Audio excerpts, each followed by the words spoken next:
Donc bonjour. Hi everyone. Very good morning, everybody. Hello everyone. Hello. Labestitas.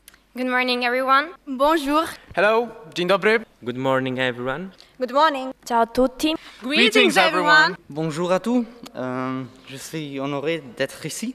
We are thrilled to share our values and ideas with you today and are grateful to be able to contribute our knowledge to help today make a better tomorrow. Let's keep positivity in our actions and in our minds. Thank you for your attention. If we do not want such episodes to happen, then we need to act. And there is no better time to do so than in May, in the European elections. We have the power to change the future in our hands. And even then, we continue to waste it. The number of abstentions in the European elections has shocking values. Do not forget that our ancestors fought hard for the right to vote. We should not take this right for granted and exercise it to the maximum. As Abraham Lincoln once said, the ballot is stronger than a bullet. Večera irado, večera irado, večera irado, mori vonka izlizaj.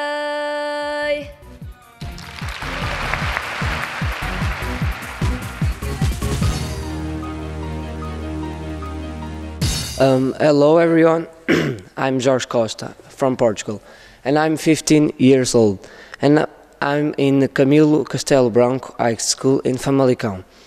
I want to ask you if the Brexit pledges the end of an unborn European army, because both nations, the UK and France, have almost the great power of and influence of the European Union in military terms. The problem is current because Trump seems that he wants to call into question the resulting balance of NATO in saying that Europeans should pay their defense. Thank you.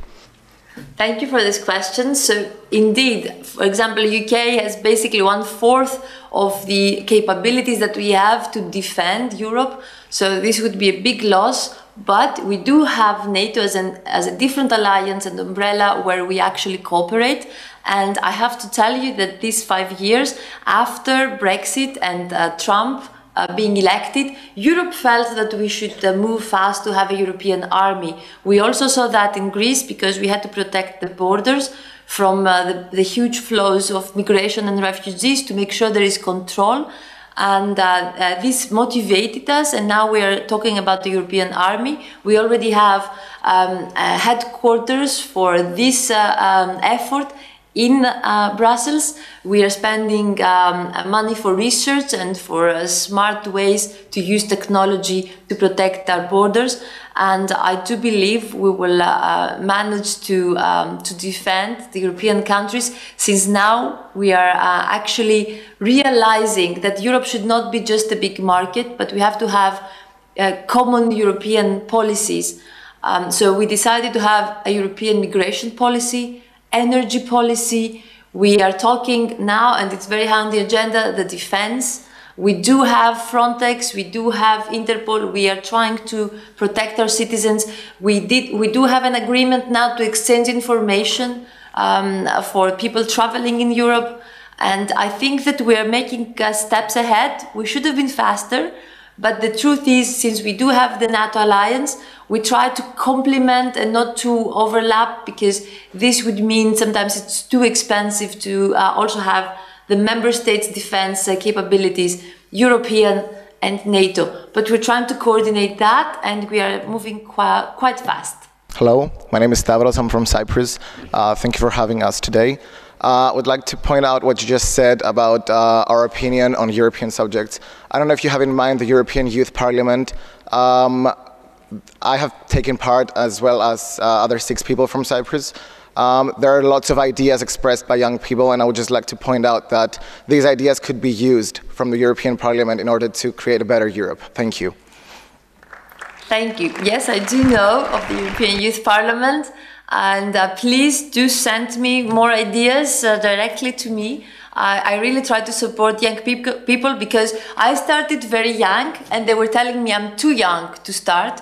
And they tell me, why don't you just stay home, go study, and then come back when you're more old? And I was like, no, because I want to change my future now, and I want to have a word about my future.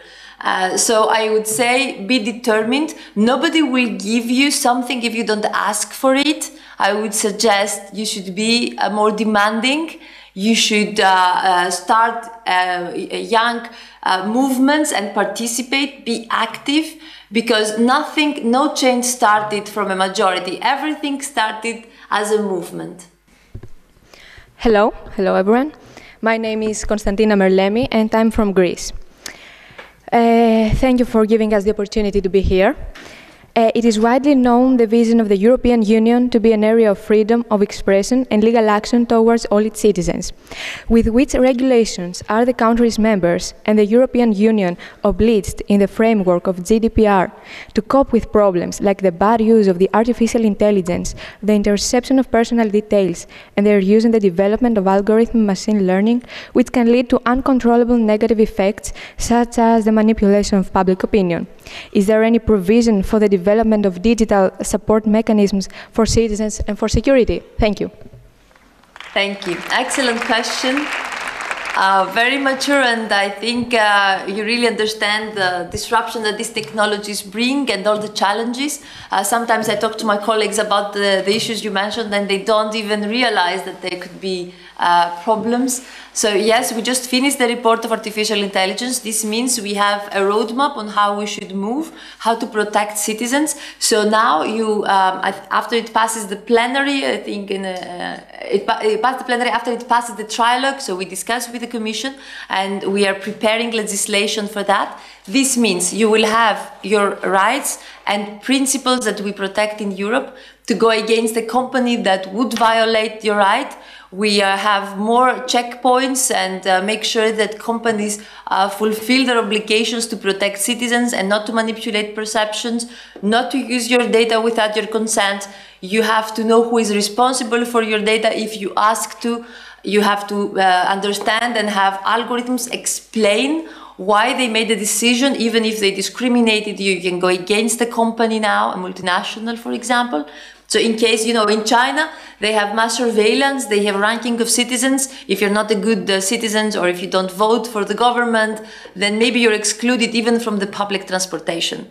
We made sure that these things will not ever happen in Europe, because we have the protection that, protections by principle, that we should not discriminate. We have to explain there is liability, so there always has to be somebody responsible for these decisions. We are talking about protection of privacy, and we protect the human rights and the right to privacy, which is not respected in other countries like China. So we are actually moving a lot. I can send you the report. We also talk about ethics in the code, which means if a company wants just to profit, we make sure that they will also be flexible and include more people. They will not discriminate and exclude them. We're doing a lot of things there. We try to use also more data for prediction in health, which is really exciting. We have even movies that they can be produced, or trailers with artificial intelligence. Now, for example, automatically they know if you're listening to Spotify and you move fast to the next song, they understand that this song couldn't keep your attention. So they use artificial intelligence to make new songs, to make new movies, and decide how they can use these technologies to drag your attention.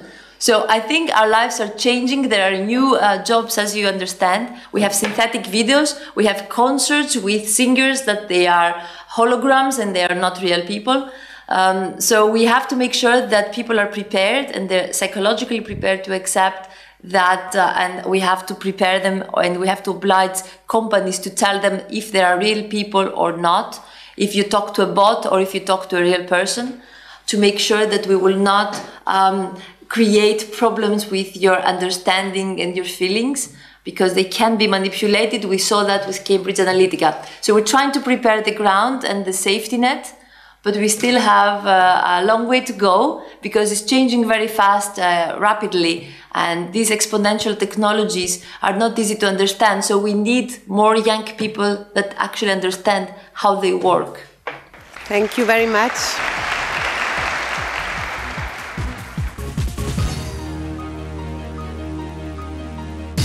And we'll start with consumers.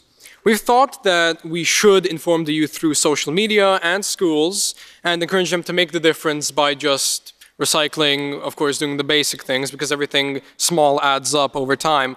We've also talked about creating a European Union-wide bottle loaning system where if you buy a bottle, it'll cost you about 10 cents more, but there will be a machine somewhere in your city or your area where you can then deposit that bottle and get the 10 cents back. The bottle will then be recycled and put back into the cycle of production.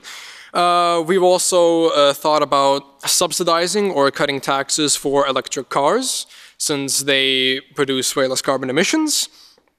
And we've thought about simplifying recycling for the individual by having packaging and stuff saying PTE plastic or BPA plastic or something similar be just a corresponding color with a type of waste. I'm Julia and I'm from Bulgaria, and my question is how would you get people to use electric cars? I know that making the taxes a bit lower is one way of doing it, but most people can't afford an electric car. Maybe a hybrid car would be quite a good choice as well. Thank you. Like I've said, we're not only going to cut taxes on them, but we're also going to encourage buying them, but doing the same thing as, we're doing right now, free parking, free charging, and of course we're going to give them subsidies like the US did for new cars to invigorate the automotive industry, as they tried but failed miserably. We would try the same experiment by giving people subsidies for electric cars, which in fact would drive electric car sales up and would reduce pollution. We need more rights, comprehension and education on gender issues, and this includes transgender issues, and we believe this would help with security of people who identify this way. An example was brought up in our committee that a French man who wanted to represent France in Eurovision was denied this chance because he was transgender, he was transgender. This is the sort of issue that we believe needs more legislation on to ensure that this sort of discrimination does not happen. But it was also brought up in our committee that the education that is required for people to start agreeing with this sort of thing and agreeing with these anti-discriminatory measures needs to be implemented more in things like, well, we have PSE classes, I don't know what they are in other languages, but it means that we will make sure that people are more accepting of different genders and people who have decided to change their gender. Thank you. Specifically concerning sport and intersex and trans athletes hoping to perform in these events, the fact that there's a lot of legislation, a lot of debate going on about now about whether we should allow intersex athletes into the games at all, and whether, if they are allowed into the games, what measures are further taken if need be, there any, and the same goes with trans athletes, because right now there is no legislation, and I wondered if you'd like to amend that or put some word on that into your amendment. Okay, so our committee did not have a chance to discuss this very important issue, so I can speak only from my own opinion. I believe that intersex people should be allowed to participate in the games in the gender that they believe they are, and if they do not assign within a gender, then it's a difficult issue, but perhaps they should choose themselves. However, this does not represent the views of the committee. This is simply my own views, because we did not get a chance to discuss it, but thank you for your question.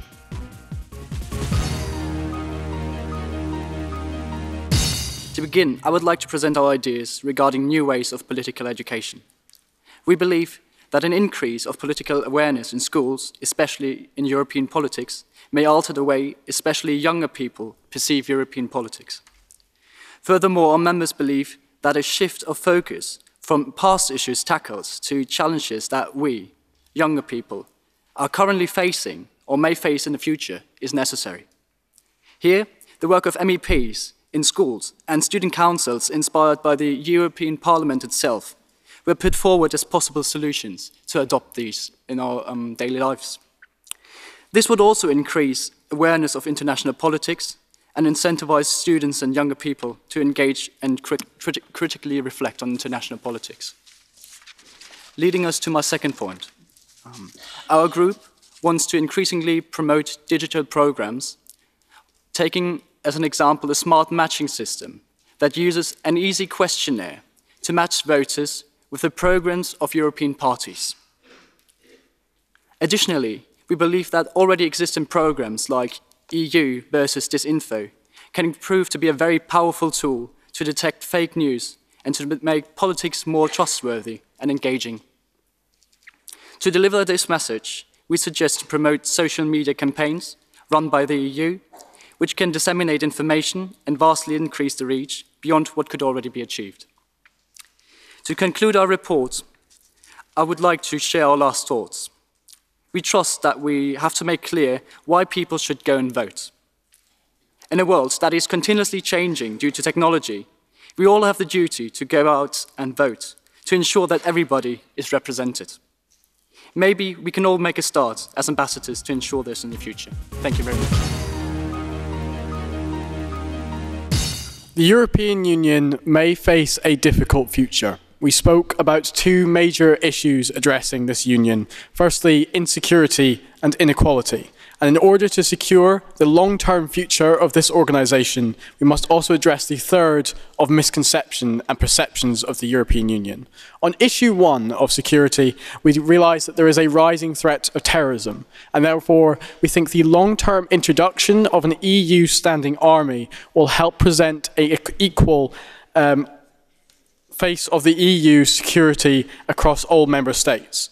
We also discussed that investment in renewable energies will help secure in long-term environmental and economic security. We think this is important because the EU, as the third largest economy in the world, sits in a position of major responsibility when addressing these issues. Secondly, the issue of inequality. We think this idea of job creation is crucial to the future of Europe. Firstly, we think we can encourage member states to trim bloated government bureaucracy in order to free up government funds. But crucially, we think technology is important to securing Europe's economies. We spoke about how unprepared both younger and older generations are for the forthcoming waves of tech-based jobs. This calls for improved technology education, which will help EU member states develop their economies in the long term. And then thirdly, the perception of the EU. We think it is this failure to address those two issues that I've just described that leads us to our third and biggest possible problem, the misconceptions of the EU. Coming from a country that has suffered under Brexit, we think this is particularly important, as the EU's future should include a continuous look towards expansion of membership. Addressing insecurity and inequality will not only help build up the long-term stability of new member states, but also help stop the rise of Eurosceptic parties in established member states. We think these are the conclusions that we came to are incredibly important for the future of the European Union. I'll now take questions.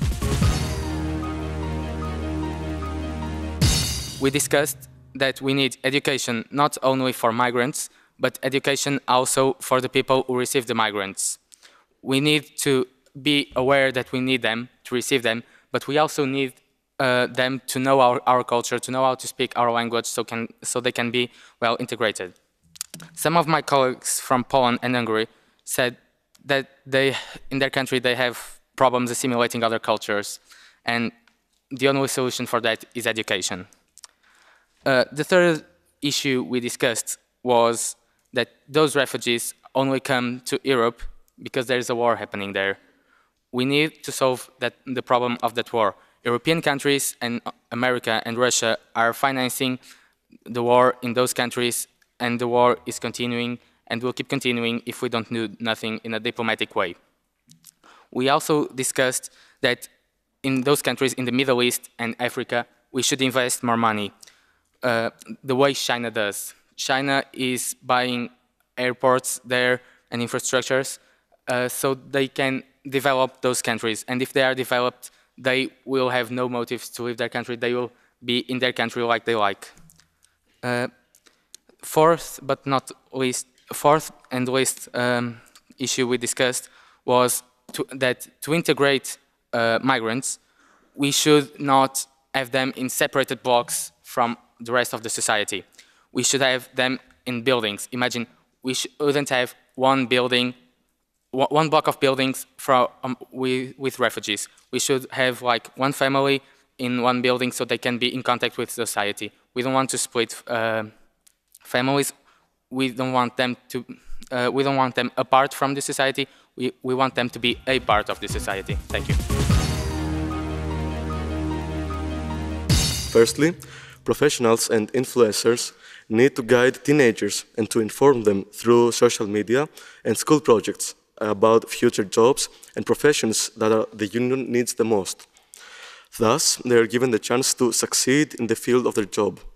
Furthermore, it is essential for the union to emphasize to the law system in order for legal actions to be promoted, and as a consequence, companies will not take advantage of young adolescents.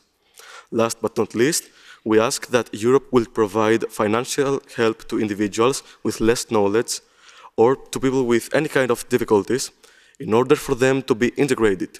Hence, they will acquire enough experience in their profession. In conclusion, even though the creation of an utopian European Union is rejected due to the fact that problems and dysfunctions do exist, we can't doubt that the young population is being profited by the successful efforts of the Union, a union whose purpose is to support its members. We hope that our requests will be taken under consideration. There is a very big problem in a few jobs. The bosses prefer to take someone with a lot of experience, but if every bosses want that, how we can find a job when we are very young? I would like to comment on that. That's